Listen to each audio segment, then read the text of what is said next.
Good morning বন্ধুরা, নতুন দিন নতুন সকালে নতুন একটি ব্লগ নিয়ে তোমাদের সামনে হাজির হলাম। বন্ধুরা, তোমরা কেমন আছো?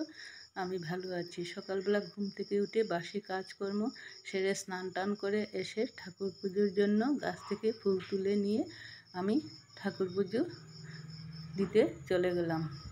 ঠাকুর পুজো দিয়ে আমি শেষ করে আমি রান্নাঘরে গেলাম।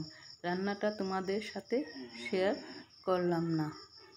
তোমাদের দাদা বাজার থেকে অনেকগুলো মকা মাছ এনেছে।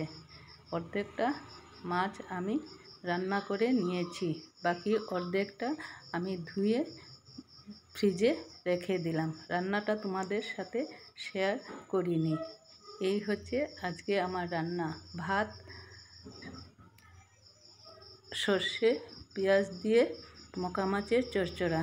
কেমন হয়েছে বন্ধুরা বলবে। আর এদিকে পটল আলু পনির দিয়ে রান্না করেছি। আর এদিকে বাঁশকরুল আরও অনেক কিছু দিয়ে শীতল দিয়ে গুদক বানিয়েছি।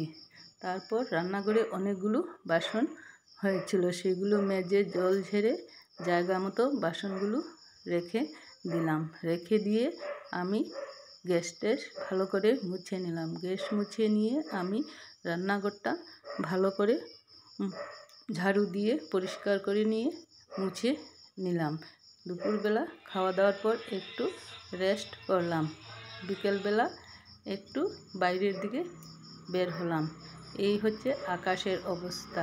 রৌদ্র নেই ঠিকই, কিন্তু প্রচণ্ড ভ্যাপসা গরম দিচ্ছে। আকাশে সাদা মেঘ ভাসছে, সন্ধে হয়ে আসছে, তাই ঘরে এসে সন্ধে দিয়ে দিলাম। সন্ধে দিয়ে আমি চা বসিয়ে তোমাদের দাদাকে চা দিয়ে দিলাম এবং আমি নিজেও চা নিলাম। প্রচণ্ড গরমের জন্য শুধু চা খেলাম, তার সাথে আর কিছু খেলাম না। গরমে সহ্য হচ্ছিল না। আর ফ্যান অফ, আর প্রচণ্ড গরম লাগছিল, ঘাম বের হচ্ছিল, সহ্য যেন করতে পারছি না। যদি বন্ধুরা ভিডিওটি ভালো লেগে থাকে তাহলে লাইক শেয়ার সাবস্ক্রাইব করে দেবে। টাটা।